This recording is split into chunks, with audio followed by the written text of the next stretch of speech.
바울 사도가 1차, 2차, 3차에 걸쳐서 복음 전도 여행을 했죠. 1차 전도 여행을 할 때는 이제 터키까지 이제 완벽하게 올라가지는 못하고 또 중간에 마가가 같이 가다가 돌아가고 뭐 이렇게 하다가 1차 전도 여행을 마쳤습니다. 근데 3차 전도 여행을 할 때 이제 이 터키 내륙 지역까지 이제 들어가게 되는데, 이 골로새라고 하는 이 교회는 이 골로새 교회 이름이지 않습니까? 이 골로새라고 하는 교회는 3차 전도 여행을 하면서 그 지역에 가서 복음을 전했습니다. 근데 교회를 세우지는 않은 것 같고요. 이제 복음을 들은 많은 사람들이 골로새에서 그 근방으로 흩어져서 교회를 세웠는데, 이 에바브로디도라고 하는 사람이 아마 골로새에다가 교회를 세운 것으로 그렇게 알려져 있습니다. 그래서 오늘 말씀에도 보면 에바브로라고 하는 사람이 있는데, 그 사람이 우리에게 너희 사랑을 성령 안에서 알려준 이다, 이렇게 이야기를 하고 있는데, 그 에바브로가 혹은 에바브로디도라고 하죠. 이 에바브로가 골로새의 교회를 세운 것 같습니다. 그래서 그 에바브로가 세운 교회, 그 교회 안에서 이 건강하게 자라는 모습을 이 바울 사도가 들었는데, 그 들은 데가 어디냐면 로마 감옥이에요.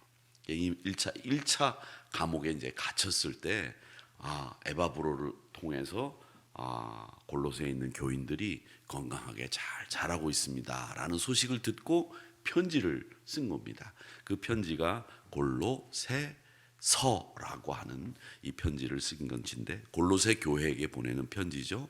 앞에 있는 에베소는 에베소서는 에베소에 있는 교회에 보낸 편지, 그다음 빌립보서는 빌립보에 있는 교회에 보낸 편지인데, 이게 다 로마 감옥에서 쓴 편지이기 때문에 우리가 흔히들 뭐라고 부르냐면 옥중서간, 이렇게 옥중에서 쓴 편지다, 이렇게 이야기를 하는데, 그 중에 하나가 골로새서입니다. 이 골로새서라고 하는 이곳을 보면 골로새 교회가 하나님 앞에 감사한다. 나도 골로새 교회 때문에 감사하는데, 그 감사하는 게 뭐냐면 아름답고 건강하게 성도들이 성장하고 있다는 이야기를 듣고 참으로 감사하다, 이 이야기를 바울 사도가 하고 있습니다. 그래서 이 열매를 맺고 자라는 교회와 성도들, 그리고 많은 사람들이 보고 야, 정말 감사하다, 이렇게 생각할 수 있는 교회는 어떤 교회인지를 이 골로새서를 보면 알 수 있습니다. 또 얼마 전에 목사님들과 이야기를 나누는 중에 모 교회가 이제 교회를 개척한 지 1년이 됐는데 1년 만에 교회가 한 40명이 모이는 교회가 됐다라는 얘기를 듣고 참 감사하다라는 생각을 한 적이 있습니다. 여러분, 교회가 건강하게 개척이 되어서 잘 자라고 있고 무탈하게 그리스도의 사랑을 실천하고 있다는 이야기를 듣는 것은 참 감사한 일이죠. 그렇게 감사한 일을 골로새를 향해서 바울 사도가 편지를 쓴 건데, 그 감사한 교회 어떤 모습이냐라고 하는 것이죠. 1절에서부터 5절까지의 말씀에 보면 뭐라고 얘기하느냐면 이렇게 얘기합니다. 내가 편지를 하는데 너희를 위하여 기도할 때마다 하나님 곧 우리 주 예수 그리스도의 아버지께 감사한다, 이렇게 얘기를 하면서 이렇게 얘기합니다. 5절 말씀에 보면 소망으로 말미암음이니 너희가 전에 복음 진리의 말씀을 들은 것이라, 이렇게 얘기를 하면서 복음을 들은 골로새 교인들이 믿음 안에서 또 승리를 하고 있다는 이야기를 듣게 되면서 바울은 이 골로새 교인들이 자기를 위해서도 기도하고 있다는 그 사실 앞에 굉장히 감사하고 있습니다. 이렇게 성도들은 서로 감사하는 사람이에요. 야, 참 잘했다. 실적을 평가하고 그 실적을 가지고 그 교회에 서열을 매기는 것이 이 교회에 대한 올바른 평가가 아니라, 교회는 성도들이 건강하게 자라는가라고 하는 것에 사실은 제일 주안점을 두고 있고, 또 교회가 교회다운 일을 할 수 있는 것은 뭐냐면 영혼을 구원하고 생명을 사랑하는 일을 위해서 교회가 얼마만큼 능력을 발휘하고 있느냐라고 하는 것에 감사할 수 있어야 됩니다. 그러니까 교회는 제일 중요한 것은 뭐냐? 영혼을 사랑하고 있느냐, 생명을 구원하는 일에 주력을 하고 있느냐, 이게 교회의 본분이고 교회가 해야 될 일이다라는 것이죠.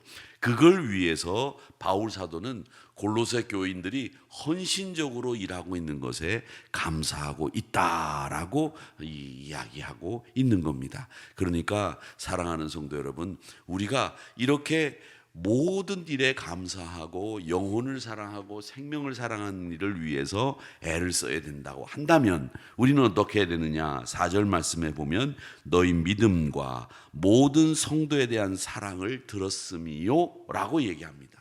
그러니까 이 말씀은 뭐냐면 우리가 감사하고 영혼을 사랑하고 생명을 구하는 이 교회의 본분을 감당하기 위해서 가장 중요한 것, 우리가 열매를 맺기 위해서 가장 중요한 것은 바로 이 말씀, 4절 말씀처럼 믿음과 성도에 대한 사랑, 이게 우리에게 있어야 된다라는 이야기를 하고 있습니다.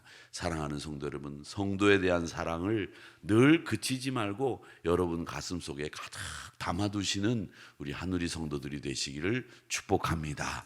그렇게 사랑하는 겁니다. 성도들을 사랑하고 우리의 믿음을 공고하게, 마태복음 7장에 있는 말씀처럼 창수가 나고 비바람이 불어도 무너지지 않는 반석 위에 지은 집과 같은 이런 교회가 되어야 된다라는 것이죠. 우리 이 하누리 교회도 이곳이 이렇게 언덕이 있던 곳이었다고 해요. 교회를 세울 때 길가에 왜 잘 보이는 곳에 교회를 만들지 않고 이렇게 안으로 들어와서 교회를 지었습니까? 라고 제가 이 교회를 지을 때 상황을 알고 계신 분에게 물어봤어요. 그랬더니 뭐라고 말씀하시냐면 여기가 굉장히 이렇게 돈덕이 있어서 높았대요. 그래서 이 강남으로 이렇게 들어오면 우리 교회가 이렇게 딱 보였답니다.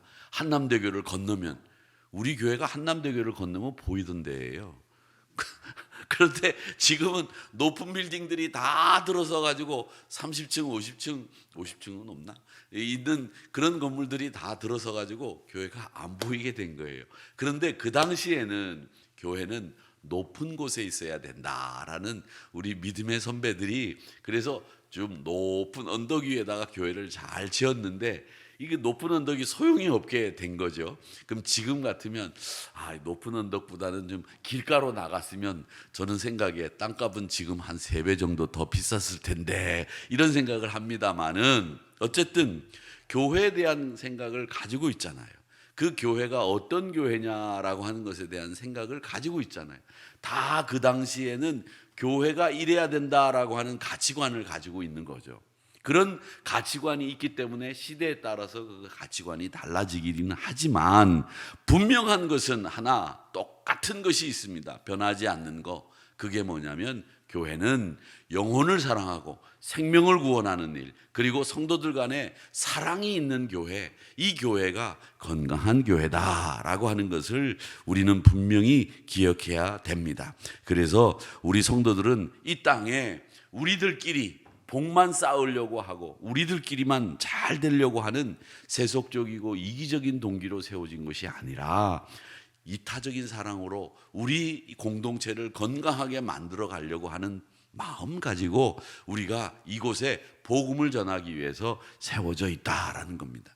지금도 보면 많은 분들이 이런 얘기들을 합니다. 항상 이런 얘기들을 해요. 무슨 얘기를 하냐면 제가 이제 여타 다른 교단 목사님들을 만나고 또 미국에 가서 목사님들을 만나서 얘기를 나누다 보면 하누리교회가 옛날에 독립문교회였죠. 그러다 보면 그렇습니다.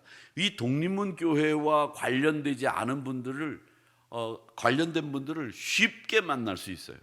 다 보면 옛날에 이 독립문교회와 관련돼서 신앙생활을 했던 분들도 많이 계시고 많은 분들이 이 독립문교회와 연관이 있더라고요.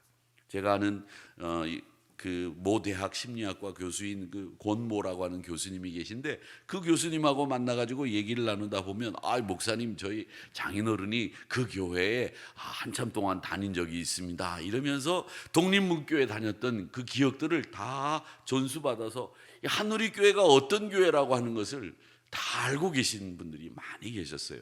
106년이라고 하는 세월 속에서 우리가 얼마나 많은 영혼들을 구원하고 얼마나 많은 영혼들에게 복음을 전했겠는가, 이런 생각을 해보면서 우리가 교회가 가지고 있는, 우리 교회를 설립할 때 그 설립하신 분들이 가지고 있었던 그 교회에 대한 기본적인 생각은 전혀 세월이 변해도 변하지 않는 것이고, 그 변하지 않는 것 중에 하나가 오늘 4절의 말씀처럼 성도들의 믿음과 너희가 성도들 간에 서로 사랑하는 일, 이 일만큼은 끊이지 않고 하고 있다는 이야기를 들으니 너무 감사하다, 이렇게 이야기하고 있습니다. 기본적으로 우리 사랑하는 성도 여러분, 늘 집에 가시면 우리 성도들끼리 어떤 일이 있었는지 이야기 나누고 기도해 드려야 되는 기도 제목들을 생각하면서 그분들을 위해서 간절하게 기도하는 시간을 여러분의 기도 제목 말고도 다른 성도들을 위해서 기도하는 시간을 꼭 마련해 두는, 성도들 간의 사랑을 실천하는 여러분들이 되시기를 주님의 이름으로 축복합니다. 또 마지막으로 하나 더 생각할 것은, 이 건강한 교회는 배움이 그치지 않는 교회입니다. 오늘 여기 말씀에 보면 온 천하에서도 열매를 맺어 자라는도다. 이와 같이 우리와 함께 종된 사랑하는 에바브로에게 너희가 배웠나니, 이렇게 이야기하고 있습니다. 배웠나니, 이건 뭐냐면 우리가 끊임없이 배워야 된다는 이야기겠죠. 여러분, 저도 열심히 배워야 됩니다. 여러분도 열심히 배우셔야 됩니다. 말씀은 끝이 없고 우리가 배워야 될 일들이 끝이 없습니다. 배우기를 그치는 순간에 그 교회는 건강하기를 포기하는 것과 똑같습니다. 오늘 여기 말씀해 보니까 골로새 교회가 아름답게 열매를 맺어 자라는 이유가 설명되어 있는데, 그게 에바브로에게 배웠다는 거예요. 배웠다. 그냥 누구든지 배울 사람이 있다고 하죠. 누구든지. 여러분, 지나가는 꼬마에게도 보면 배울 게 있어요. 이 배울 게 있다. 이 아이들이 말하는 걸 가만 들어보면 참 밝고 건강하고 꾸밈이 없고 자기 속에 있는 말들을 그대로 여과 없이 남에게 표현할 줄 아는 능력은 어린이들만큼 능력이 있는 사람들이 별로 없어요. 어른이 되면 요즘 말로 얘기하면 쉴드 친다 그러죠. 탁 포장해가지고 말이죠. 자기 속마음 싹 숨기고 자기 감정 싹 숨기고 이야기할 줄 아는 사람들이 있는데, 그걸 많이 숨길 줄 아는 사람은 별로 그렇게 좋은 것 같지 않아요. 그냥 얼굴에 드러낼 줄 아는 사람이 좋은 것 같은데, 그런 어쨌든 간에 사람들을 보면 어떤 사람이든지 배울 만한 것들이 다 있더라라는 거죠. 그러니까 우리가 복음의 은혜를 깨닫게 하는 그 힘은 어디 있느냐? 6절 말씀해 보세요. 복음은 이미 너희에게 이르렀다. 너희가 듣고 참으로 하나님의 은혜를 깨달은 날부터, 이렇게 돼 있는데, 그 은혜를 언제부터 깨달았겠어요? 이 은혜를 깨달은 날은 에바브로에게 배운 그때부터 하나님의 복음의 은혜를 깨달았겠죠. 그러니까 여러분, 적극적으로 배우시기를 바랍니다. 열심히 배우시기를 바랍니다.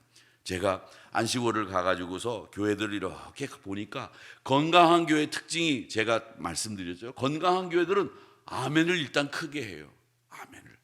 제가 아멘을 크게 하는데, 오늘 아침에는 추워가지고 다 입이 지금 얼어가지고 아멘 안 하시고 가만히 이렇게 눈만 끔뻑끔뻑, 이제 눈이 녹았죠. 이제 설교 끝나고 예배 끝날 때쯤 되면 그때 입도 녹을 것 같은데, 아멘을 크게 하는 교회가 부흥하더라고요. 아멘. 예, 아멘. 이제 입이 녹으셨네요. 날씨 굉장히 춥습니다. 그렇게 아멘을 크게 하는 교회가 부흥하고, 또 하나 보니까 말이죠, 이 배우는 이 소그룹이 굉장히 많아요. 그래가지고 제가 다음에는 우리 성경 공부할 때 담임 목사도 우리 성도들과 함께 배움의 시간을 좀 마련해야 되겠다. 우리 부목사님들에게 그렇게 얘기했는데, 목사님이 뭐 시간이 있으시겠어요? 시간이 없어도 해야지, 뭐 이런 얘기를 했는데, 이 배움이 많은 교회, 목사도 배워야 되고 여러분도 배워야 됩니다. 배우지 않으면 우리 모든 것이 다 정체돼요. 그리고 배우지 않으면 뭐라고 얘기했느냐? 요즘 젊은 사람들 말대로 꼰대되고 맙니다.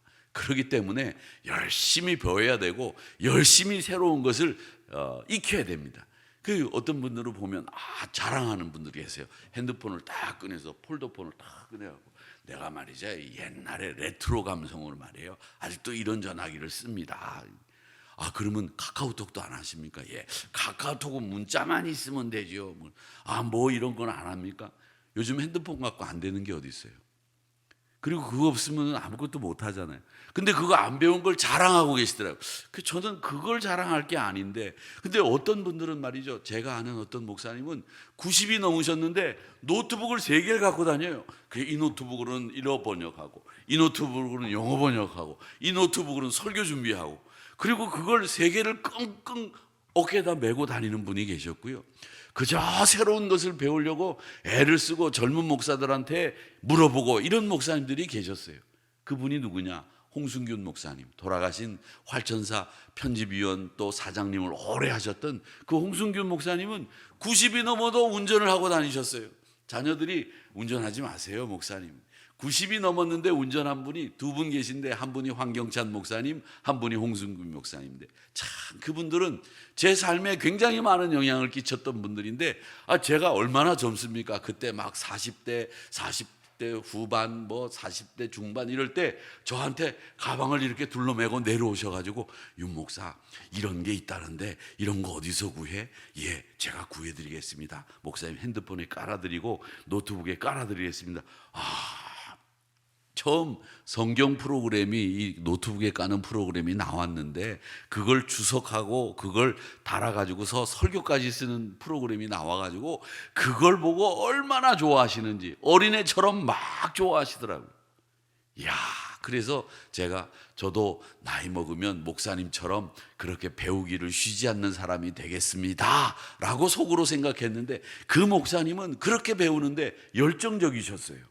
여러분 수동적으로 배우지 마시고 적극적으로 배우시기를 바랍니다. 말씀의 초보에서 벗어나서 여러분들은 말씀의 장성한 분량에 이른 분들입니다. 여러분들 대부분이 새벽기도 나오실 정도 되면 성경 한두 번 정도는 다 통독하고 여러분 성경 찬송 모르는 게 없을 정도로 다 아실 거고 웬만한 목사들 설교도 많이 들어보셔서 본문 딱 보면 설교 제목도 생각날 정도로 설교하실 정도로 여러분 탁월한 성경 지식 가지고 계실 거예요. 그러나 여러분 배움이 그치면 열매가 그치게 됩니다. 배움이 그치면 아름다운 소문 안 납니다.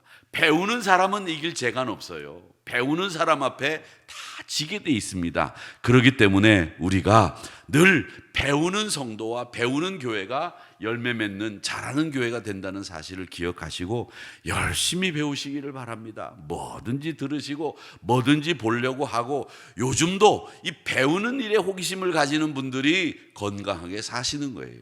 그러니까 여러분 무엇보다도 우리 교회가 그런 성도들로 가득 차시기를 바랍니다. 오늘 이 골로새 교회는 믿음의 반석 위에 믿음을 세워가는 교회였고 성도들 간에 서로 사랑하는 교회였고요. 그리고 배우는 일에 쉼이 없는 교회가 골로새 교회였다. 이 3가지가 골로새 교회의 특징이었다라고 얘기를 합니다. 이 교회의 특징을 여러분 꼭 우리 교회도 그대로 배워서 열매 맺고 자라는 교회가 되기를 주님의 이름으로 축복하면서 평생 이 말씀을 통해서 잘 배워 정말 좋은 신앙의 열매들, 사랑의 열매들, 성령의 열매들, 사랑, 희랑, 화평, 온유, 인내, 절제 이런 성령의 열매들을 잘 맺어가는 우리 한우리 성도님들이 되시기를 주님의 이름으로 축복합니다.